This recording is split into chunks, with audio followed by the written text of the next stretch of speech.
नमस्कार। ताजगी भरी सुबह में मैं अर्पिता सभी दर्शकों का बिहार में बहुत बहुत स्वागत करती हूँ, अभिनंदन करती हूँ। दर्शकों, मंजिल को पाने की दिशा में बढ़ते हुए याद रहे, मंजिल को पाने की दिशा में बढ़ते हुए याद रहे कि मंजिल की ओर जाने वाला रास्ता भी उतना ही नेक हो। ये महान विचार किनके हैं? जी हाँ, ये महान विचार है डॉक्टर राजेंद्र प्रसाद के। भारत के महान स्वतंत्रता सेनानी, भारत के पहले राष्ट्रपति, भारत रत्न डॉक्टर राजेंद्र प्रसाद का जो जन्म हुआ है वो हमारे इतिहास के पन्नों में बहुत सारी खूबसूरत बातों को संजोए हुए है, हमारे जीवन को प्रेरित करता है और साथ ही साथ उनके संघर्ष, उनकी रचनाएं, उनके कार्य हमें बताते हैं कि वाकई में भारत को भारत बनाने में उनकी कितनी अहम भूमिका थी। तो क्यों ना आज उन्हें याद किया जाए, उन्हें शत शत नमन किया जाए, उनके जीवन से सीख ली जाए। और इसीलिए आज हम पूरी बात डॉक्टर राजेंद्र प्रसाद के जीवन के संघर्षों के बारे में, उनके कार्यों के बारे में करने वाले हैं। लेकिन इससे पहले ज़रूरी है कि उनके अनमोल वचनों के साथ साथ हमारे देश के और भी जो महापुरुष हुए हैं उनके कहे कुछ अनमोल वचनों को सुना जाए और आज की सुबह को खूबसूरत और सकारात्मक बनाया जाए। तो देखते हैं आज का अनमोल वचन क्या है। गुलाब को उपदेश देने की आवश्यकता नहीं होती, वह तो केवल अपनी खुशबू बिखेरता है, उसकी खुशबू ही उसका संदेश है। महात्मा गांधी।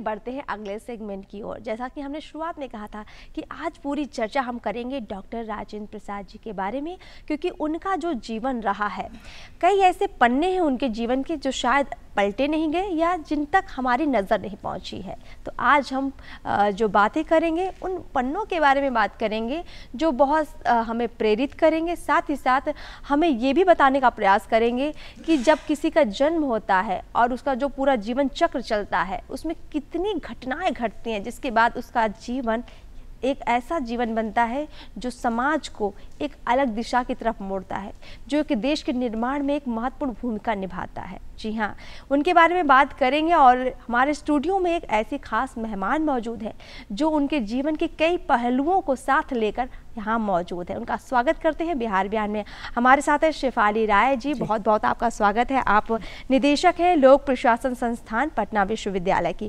कार्यक्रम में आपका बहुत बहुत एक बार दिल से स्वागत है मैम आपका। तो चर्चा में हम आगे बढ़ेंगे, डॉक्टर राजेंद्र प्रसाद के बारे में तमाम चर्चाएं करेंगे, लेकिन उससे पहले मैं चाहूँगी आप अपने बारे में हमारे दर्शकों को बताएं, क्योंकि आपका एक अपना अनुभव रहा है शिक्षा के क्षेत्र में।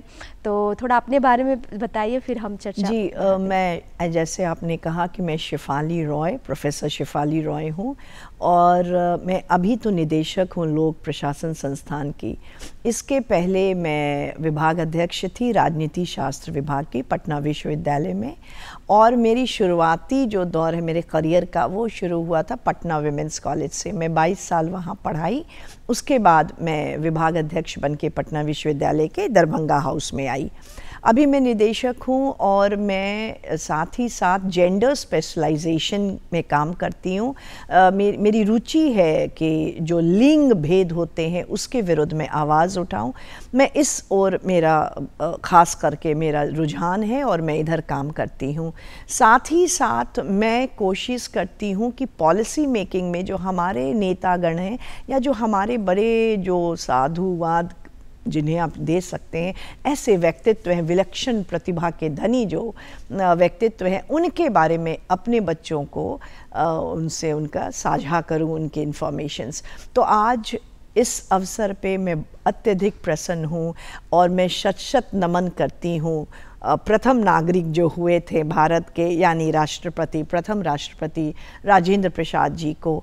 और मेरा सौभाग्य है कि मैं उनके बारे में अगर कुछ बात कर सकूं तो ये मेरा सौभाग्य है, क्योंकि वो ऐसे व्यक्तित्व थे जिनके बारे में बात करने से ही आपके व्यक्तित्व में निखार आता है। तो अर्पिता, आपने मुझे बुलाया स्टूडियो में और उनके से बात करने की, उनके बारे में बताया, तो मैं इसे सौभाग्य समझ के बिल्कुल हम सबके लिए ये सौभाग्य का दिन है क्योंकि आज ही उनका जन्म हुआ है और उनके जन्म के साथ मैं उनके जीवन के सबसे पहले चरण पर बात करना चाहूँगी। देखिए, उनका वो बचपन था जब बहुत छोटे थे, जो मैं पढ़ रही थी उनके बारे में, वो अपनी माँ को सुबह सुबह उठा देते थे। अक्सर हम सुनते हैं कि माएँ अपने बच्चों को उठाती है, लेकिन वो अपनी माँ को सुबह सुबह उठा देते थे और उनकी माता उनको रामायण महाभारत जैसी जो महान पुस्तकें हैं, जो महाकाव्य हैं, उनको सुनाती थी। तो उनका बचपन और कैसा बीता? उनके बचपन की क्या ऐसी किस्से कहानियाँ हैं जो आप हमें बताना चाहेंगे? वो अपने परिवार में सबसे छोटे लड़के थे और जीरादेई में उनका जन्म हुआ था, सिवान में। एक साधारण परिवार के थे, गृहस्थ परिवार के थे और उनका वो बचपन से ही बहुत विलक्षण थे। उनको पढ़ाई की तरफ उनकी विशेष रुचि थी। ये बहुत इम्पॉर्टेंट है कि आप उस ज़माने में लोग भाषा के प्रति कितने सजग थे। उन्हें मौलवी जी आते थे उन्हें पारसी पढ़ाने के लिए। संस्कृत और पारसी और हिंदी और अंग्रेजी, ये सभी भाषाओं में उनकी पकड़ थी। तो ये अपने आप में बचपन से बहुत आवश्यक हो जाता है कि केवल ज्ञान के साथ साथ भाषा हो, क्योंकि अभिव्यक्ति आप बिल्कुल भाषा को से ही कर सकते हैं। तो ये उनके परिवार का माहौल था और उनके बारे में तो ये कहा जाता है कि वो इतने इंटेलिजेंट थे कि उनके बारे में कोट है कि examinee is better than examiner. उनको 10 पेपर्स में 100 आए, मतलब उन्होंने कहीं एक चूक नहीं दिखाई अपने लेखनी में। तो ऐसे वो कंप्यूटराइज्ड ब्रेन के थे और बाद में मैं और भी बात करूंगी जहां उनके इस कंप्यूटराइज्ड ब्रेन के कुछ रिफ्लेक्शंस हमें दिखाई देंगे, चर्चा में बातें होंगी। बिल्कुल मैम, और जिस तरीके से आपने बताया कि वो एजुकेशन के प्रति बहुत समर्पित थे, बहुत ज़्यादा। उनके पिताजी भी फारसी और संस्कृत के विद्वान थे, बिल्कुल, लेकिन उनकी माताजी का देहांत थोड़ा जल्दी हो गया। जी बिल्कुल। तो वो संघर्ष उन्होंने देखा कि परिवार में शादी भी हो गई बहुत जल्दी। 12 साल के उम्र में शादी हुई उनकी। राजवंशी देवी उनकी पत्नी रही, लेकिन उन्होंने पढ़ाई में कोई कोताही नहीं बरती। पढ़ाई उनकी चलती रही और वो बहुत ही विलक्षण थे। तो पढ़ाई वो टीके घोष एकेडमी, वहाँ से पढ़ाई किए। फिर वो प्रेसिडेंसी कॉलेज कोलकाता से उन्होंने पढ़ाई की, वहाँ भी टॉप किए। लॉ में कैलकाटा यूनिवर्सिटी में वो गोल्ड मेडलिस्ट रहे। बचपन से ही वो स्कॉलरशिप लेके 30 रुपए के स्कॉलरशिप पे वो अपनी पढ़ाई किए। तो वो जब भी जहाँ जो भी शिक्षा प्राप्त किए वो हमेशा अव्वल ही आए और बिल्कुल अलग हटके उनकी रही। फिर वो एक लेक्चरर भी बने बाद में। उसके बाद उनका फिर थोड़ा रुझान राजनीति, विशेष करके जो हमारा स्वतंत्रता के प्रति जो उनका रुझान बढ़ा। और कहते हैं कि महात्मा गांधी से वो बहुत प्रभावित हुए और उन्होंने अपने आप को बिल्कुल कहिए समर्पित कर दिया देश के लिए। धीरे धीरे वो पूरा ट्रांसफ़र हो गया, उनके पर्सनालिटी में ट्रांसफॉर्मेशन आ गया। महादेव सहाय कमलेश्वरी देवी के घर उनका जन्म हुआ था। बिल्कुल किसी ने सोचा नहीं होगा कि ये बच्चा आगे जाकर इतना कुछ करेगा देश के लिए। और उन्होंने स्वतंत्रता के लिए जो कुछ किया उसके योगदान का जिक्र ना किया जाए तो ये उनके साथ अन्याय होगा। क्योंकि हमने देखा है कि जब वो महात्मा गांधी के विचारों से प्रेरित हुए, उन्होंने एक अलग ही रास्ता अपना लिया था।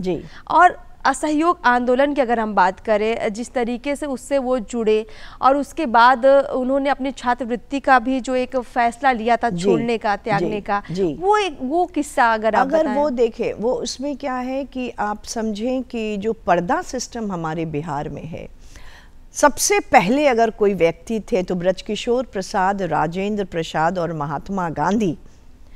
1917 में जो सत्याग्रह यहाँ से जो शुरुआत की गई, उस समय वो ये कोशिश किए कि महिलाओं को भी उस सत्याग्रह में शामिल किया जाए। और इसके लिए उन्होंने अपनी ही पत्नी को कहा कि आप इसमें आगे बढ़े। और बहुत सारी महिलाएं थीं, शाही इमाम थीं, राजवंशी देवी थीं, जयप्रकाश नारायण की पत्नी, बहुत सारे लोगों ने एक महिलाओं का भी संगठन बनाया और सबसे पहला काम किया कि पर्दा सिस्टम हटा के, और तब जाके नील की खेती के विरुद्ध में जो आंदोलन हुआ उसमें उनकी भूमिका बहुत अहम थी।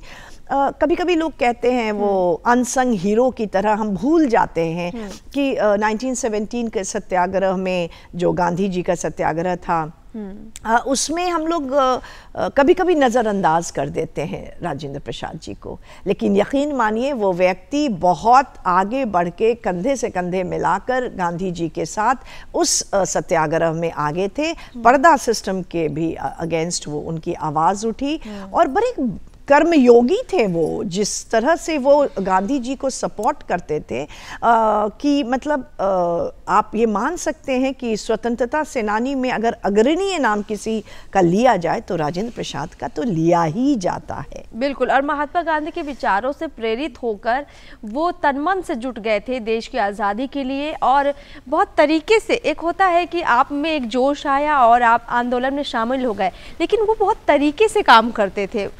उनकी जो याददाश्त थी या उनके काम करने का जो ढंग था वो बहुत प्रेरित करता है। मैं यहाँ पे आपको रोकूंगी, याददाश्त पे मुझे एक बात याद आ गई कि एक छोटी सी घटना है कि जब हमारा कॉन्स्टिट्यूशन ड्राफ्ट हो रहा था तो जब पूरा फर्स्ट ड्राफ्ट तैयार हुआ उसके बाद वो कहीं मिसप्लेस्ड हो गया, कहीं रखा गया और मिल नहीं रहा था। तो ऐसे समय में गांधी जी ने कहा कि देखो ये परेशानी आ गई है, ये ड्राफ्ट ही नहीं मिल रहा है, सो तुमको कुछ याद है तो बताओ, उस पर फिर से हम लोग काम करें। उन्होंने कहा याद तो मुझे है, मुझे लगता है, और वो बोलना शुरू किए, डिक्टेट की, और वो डिक्टेशन नोट होते चला गया। फिर बाद में वो ड्राफ्ट मिल गया, और जब उस ड्राफ्ट से 1000 पन्नों का ड्राफ्ट था, कोई 1-2 पन्ने का नहीं था, तब जब उनसे मिलाया गया तो कॉमा फुल स्टॉप भी सेम था। तो आप इमेजिन कीजिए कि वो कंप्यूटराइज्ड ब्रेन था, वो क्या था उनके स्मरण शक्ति कि वो शब्द उतार दिए थे दोबारा। और यकीन मानिए जो संविधान तैयार किया जा रहा था उसमें कोई आम भाषा या कोई कविता तो नहीं रही होगी, उसमें कानून की बातें थी, विधि विधान था जो उन्हें याद रह गया। बिल्कुल। और तब वो लॉ भी किए हैं, वो इकोनॉमिक्स से भी किए हैं, वो लेक्चरर भी रहे हैं, तो उनको हर चीज पे कमांड था। ये बड़ी बात है। विलक्षण प्रतिभा के धनी थे डॉक्टर राजेंद्र प्रसाद। उनकी याददाश्त से लेकर उनके तौर तरीके हर कुछ याद करने योग्य है, सीखने योग्य है। और ये बात भी बताना ज़रूरी है आज बिहार में आप दर्शकों को कि ना सिर्फ वो आंदोलन से जुड़े, वो जेल भी गए। जब 8 अगस्त 1942 को मुंबई में भारत छोड़ो का आंदोलन प्रस्ताव पास हुआ था, तो कई नेताओं की गिरफ्तारियां हुई थी जो आंदोलन में शामिल थे। स्वतंत्रता सेनानियों को रोकने का प्रयास जो अंग्रेजों के द्वारा किया जा रहा था, डॉक्टर राजेंद्र प्रसाद को भी जेल भेजा गया। जी बिल्कुल भेजा गया था जी। और उनकी जिंदगी ये है कि वो जेल में भी बड़े कर्मठ योगी की तरह जीवन व्यापित करते थे। बहुत कुछ अगर आप देखिए तो डॉक्टर राजेंद्र प्रसाद का वल्लभ भाई पटेल से भी मुलाकात हुई और वो बहुत घनिष्ठ संबंध दोनों के बन गए थे। और थोड़े वो रिलीजन को लेके बड़े बहुत संवेदनशील थे, आप ये कह सकते हैं, क्योंकि वो समझते थे कि जो धर्म है उसकी एक बहुत अहम भूमिका है भारतीय संस्कृति और भारतीय समाज को जोड़ने में।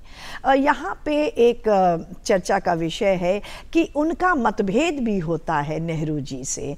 नेहरू जी हैरो स्कूल के पढ़े हुए, कैम्ब्रिज के पढ़े हुए, थोड़ा वेस्टर्न आउटलुक के थे उनके प्रोग्रेसिव, तो वो चाहते थे कि हिंदू, जो कि B.R. अम्बेडकर जी लाए थे हिंदू कोड बिल, उसको वो लाना चाहते थे। पर यहाँ पे थोड़ी आशंका रही इनके मन में, राजेंद्र प्रसाद के मन में, क्योंकि वो सोचते थे कि अगर धर्म पे हस्तक्षेप होगा तो शायद इसका जो नकारात्मक प्रभाव है वो समाज में पड़ सकता है। तो दोनों के बीच में यहाँ पे थोड़े कन्फ्लिक्ट ऑफ ओपिनियन हुए। उसके बावजूद भी ये दोनों घनिष्ठ रूप से, वो प्रधानमंत्री बने प्रथम और ये प्रथम राष्ट्रपति बने, और दोनों ने मिलकर देश के लिए काम किया।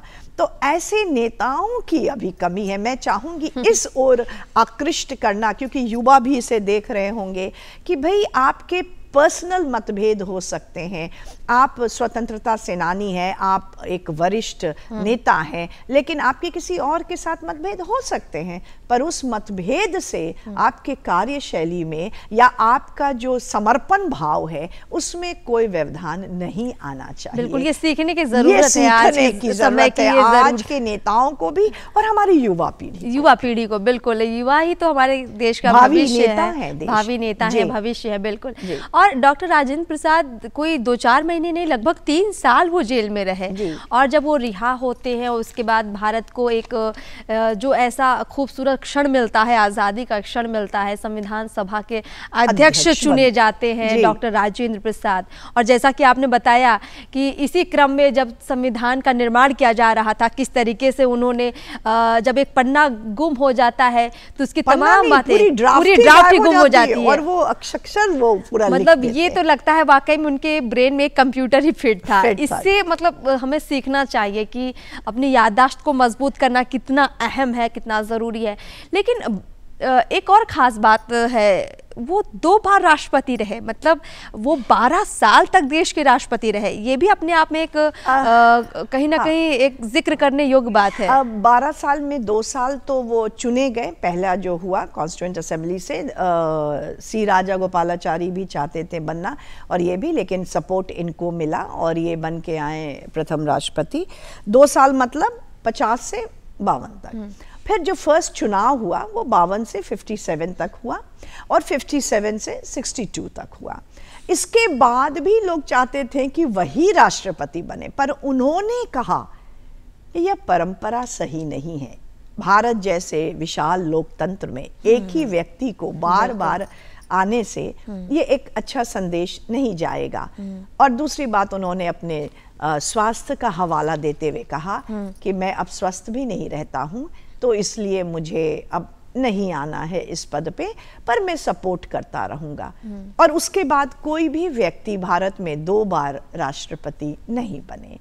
तो वो तो समझिए कि 2 टर्म प्लस 2 साल जो शुरू के वो बने, उसको लेके 12 साल होता है, क्योंकि 5 साल है राष्ट्रपति का टर्म और वो 2 बार बने तो 10 साल और पहले 50 से 52 में थे, तो वो 12 साल इस देश को सर्व किए। और एक राष्ट्रपति करता क्या है, वो संरक्षक होता है संविधान का और उन्होंने पूरा जीवन समर्पित किया इसके लिए। बिल्कुल।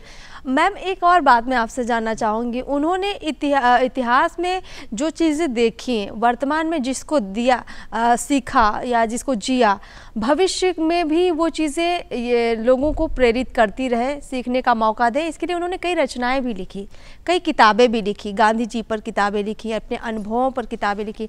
अगर उनकी जो किताबें उन्होंने लिखी, अगर कुछ आप जिक्र करें। देखिए, वो मैं बार बार यही कहती आई हूँ कि वो 2 व्यक्ति से बहुत ज़्यादा प्रभावित थे, एक गांधी जी से, एक वल्लभ भाई पटेल से। भारतीय मूल्यों पे उन्होंने एक पुस्तकें लिखी हैं, भारतीय संस्कृति पे लिखी है, भारत के धर्म में जो उन्होंने धर्म को भी बहुत अच्छे से परिभाषित किया है। उनके हिसाब से धर्म कर्म से जुड़ा हुआ है और वो हमेशा कहते थे कि धर्म यानी धारायति, धारण करने योग्य। तो हमारे भारतीय संस्कृति में धर्म तो कर्म होता है ना, हम कहते हैं माता पिता का सेवा करना आपका धर्म है। उन्होंने इसी प्रकार की भावनाओं को सम्मिलित करके बहुत सारी किताबें लिखी।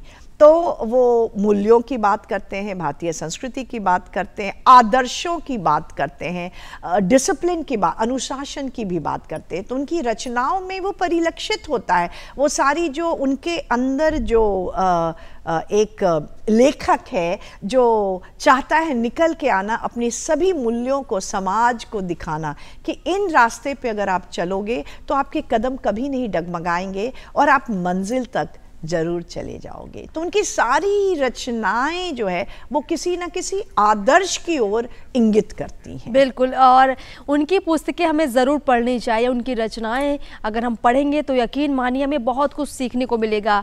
और शिफाली जी, एक छोटा सा अंतिम सवाल आपसे लूँगी।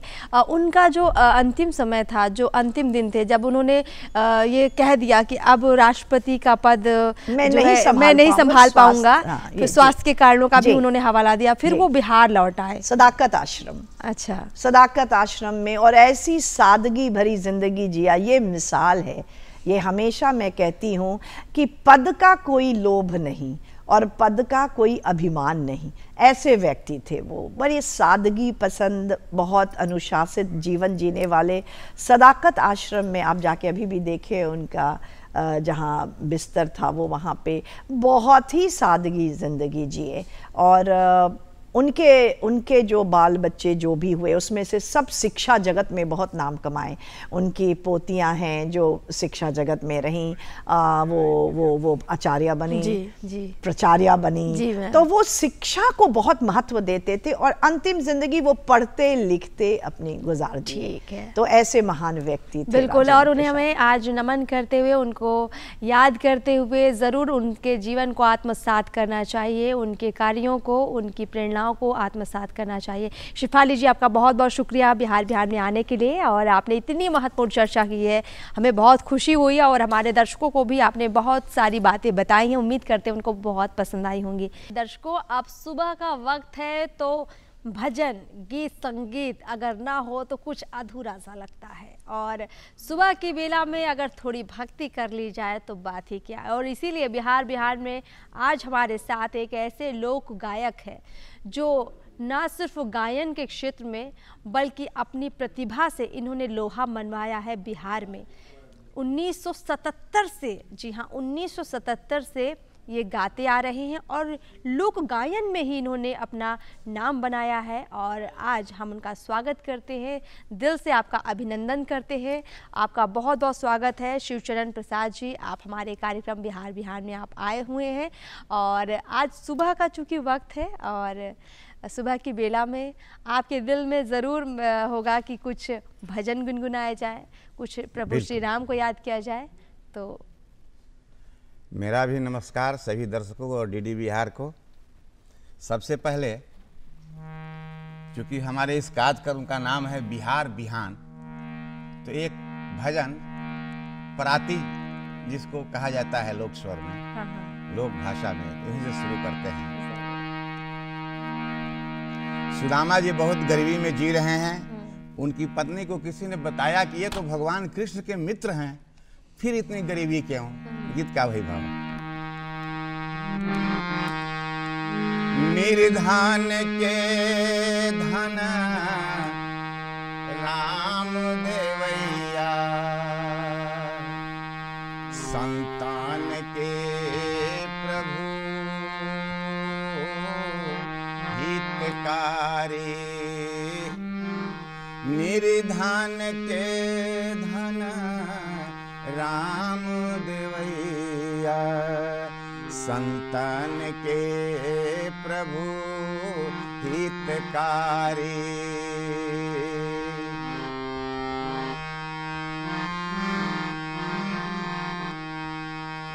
दुर्बल जान सुदामा जी आए, दुर्बल जान सुदामा जी आए, पूछत है उनकी नारी।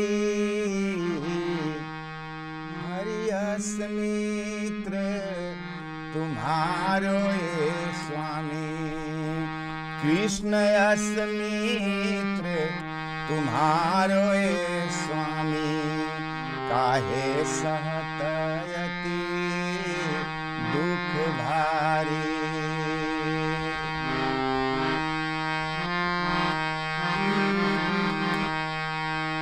सुदामा जी कहते हैं कि तू तिरिया चतुरंग बावरी, तू तिरिया चतुरंग बावरी। कौन कुमति तहार मति मारी। हमारा करम में दरिद्र लिखल बा, का करी है प्रभु हितकारी। हमारा करम में दरिद्र लिखल बा, का करी है प्रभु हितकारी।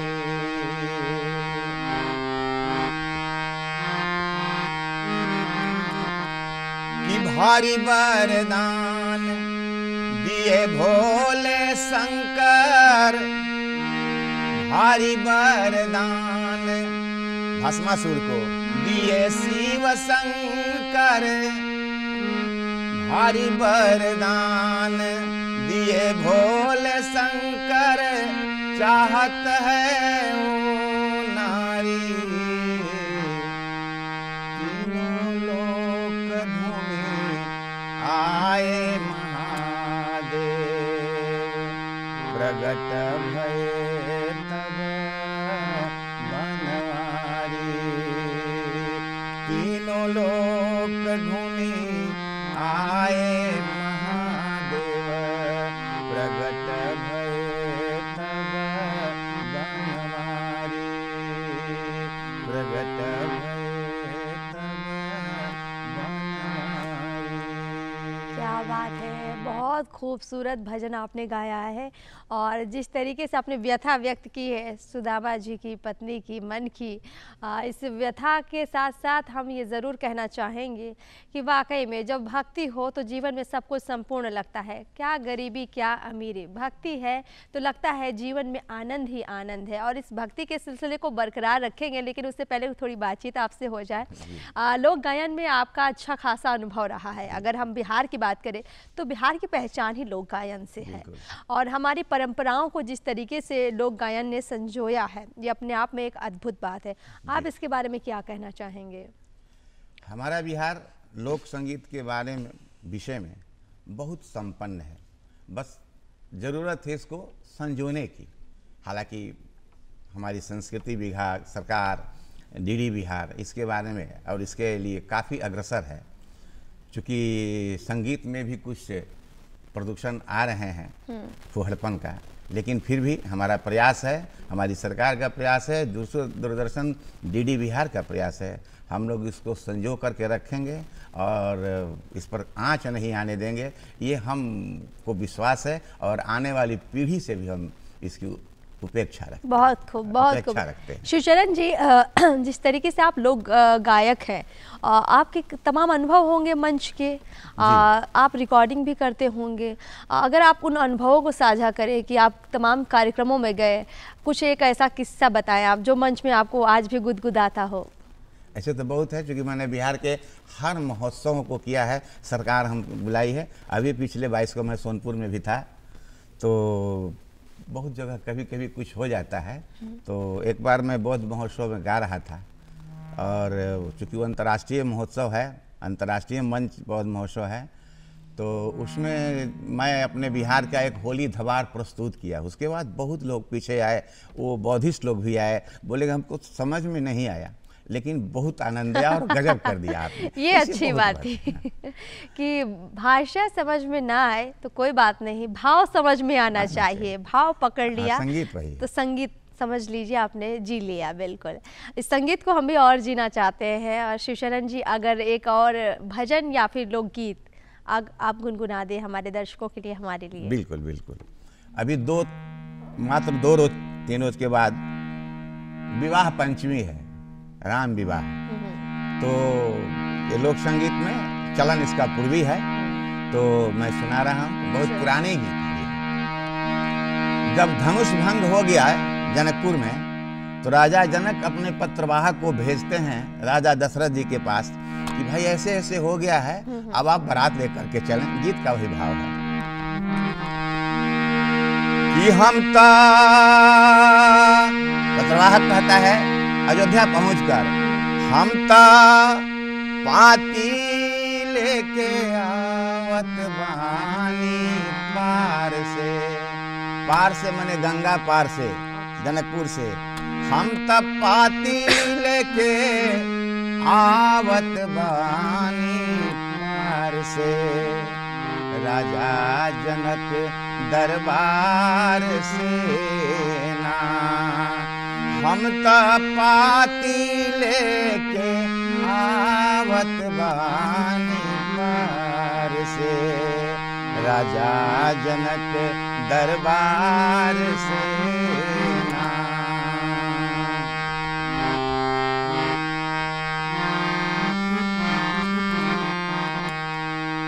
हम हमरा राजा जनक के धिया, धिया मतलब बेटी, हमरा राजा जनक के धिया, जेकर नाम बाटे सिया, हमरा राजा जनक के धिया, जेकर नाम बाटे सिया, उनकर शादी होखी है कौशल्या कुमार से, राजा जनक दरबार से ना।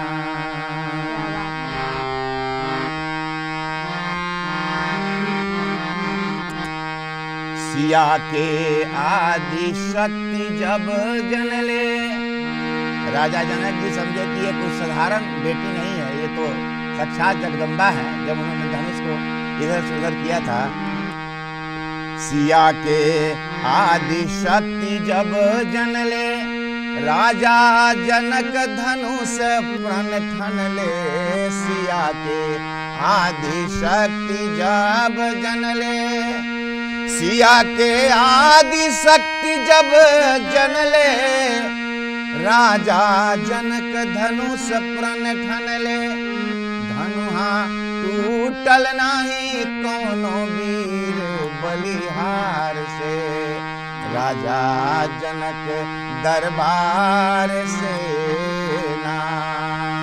हम ता पाती लेके आवत बानी पार से,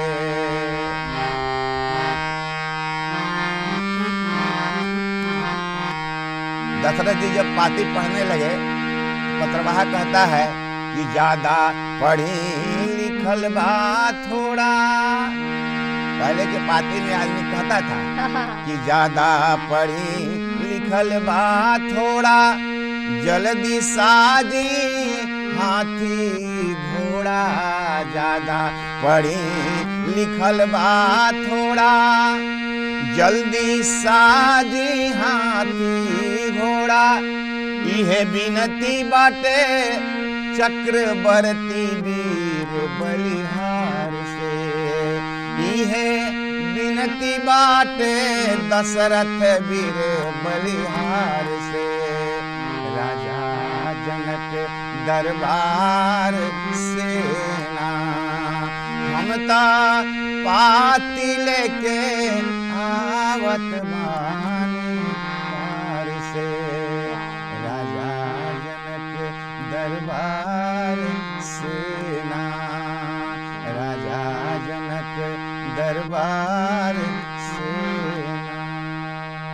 प्रभु श्री राम और माता सीता के विवाह के प्रस्ताव का ये जो आपने मंचन किया है, प्रस्तुतियाँ दी है, वाकई में देखिए आजकल बिहार की बात करें या देश भर की बात करें, विवाह कार्यक्रम हो रहे हैं और इस गीत ने वाकई में मेरे मन में भी वो कहीं ना कहीं गुदगुदा दिया है मन को कि कितना खूबसूरत वो नज़ारा होता है जब इस तरह से पत्राचार होता है, विवाह की बातें होती हैं और दोनों तरफ से रजामंदियाँ होती हैं, कुछ छोटे मोटे जोक होते हैं, चुटकुले होते हैं और खुशनुमा माहौल एक बनता है परिवार के बीच में।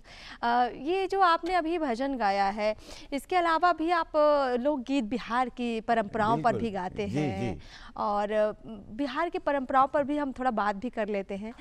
जिस तरीके हम देखते हैं कि हमारे यहाँ तमाम पर्व आते हैं, त्यौहार आते हैं, होली है, दिवाली है, छठ महापर्व है, तमाम पर्व के अलावा जो विवाह खास तौर पर विवाह परंपरा हमारे बिहार की है, इसमें हमने देखा है कि कई क्षण आते हैं जब बेटी को विदा करते हैं, माँ बाप विदा करते हैं, वो दुख के क्षण आते हैं, लेकिन उसमें सुख भी होता है।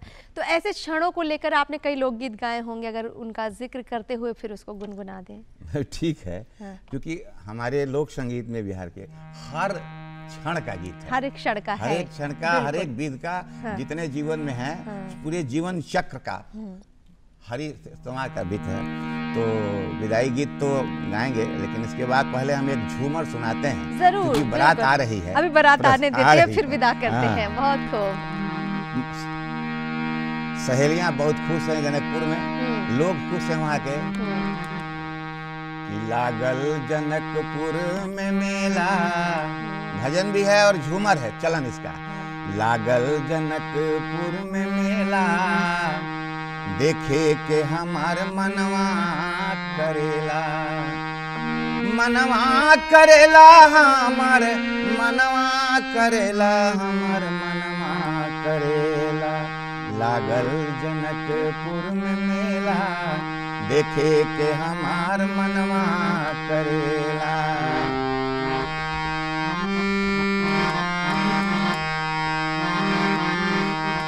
बगसर से एक मुनि जी अइले, बगसर से एक मुनि जी अइले, बगसर से एक मुनि जी अइले, संगवा ले अइले दुगो चेला, दुगो चेला मने राम लक्ष्मण। क्या बात है, क्या बात है। संगवा ले अइले दुगो चेला, देखे के हमार मनवा करेला। लागल जनकपुर में मेला, एक गोर एक सांवर बदन बा, एक गोर एक सांवर बदन बा, एक गोर एक सांवर बदन बा, एक गोर एक सांवर बदन बा, देखला पर मन हर लेला, देखे के हमर मनवा करेला।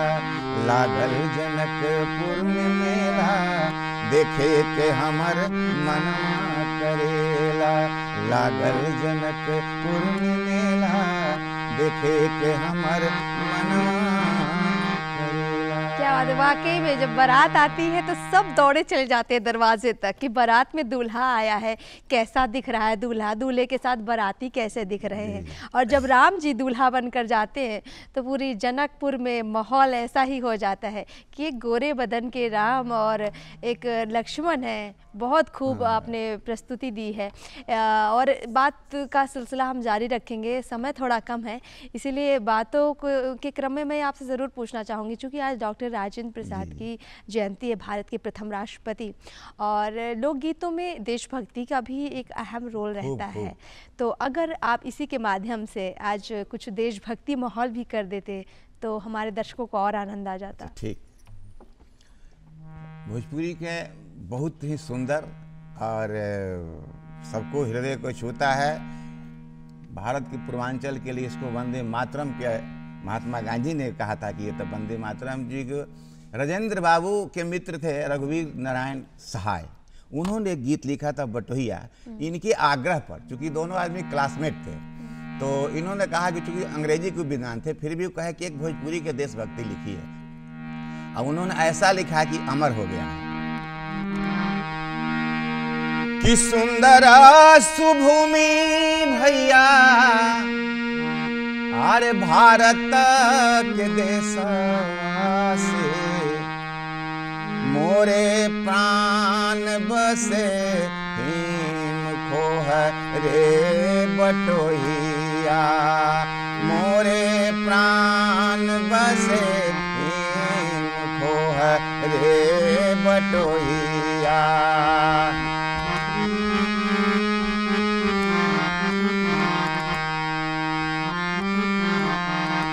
एक द्वार घिरे रामा हिम कोतवालावा से, तीन द्वार सिंधु भराए रे बटोहिया, तीन द्वार सिंधु भराए रे बटोहिया।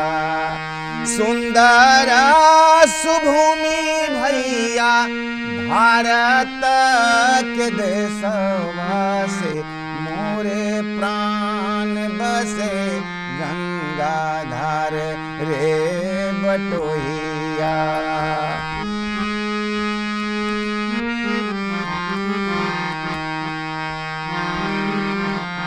सुंदर सुभरा भेष आजारा हमारा देश, कवि भारत के लिए लिखे हैं।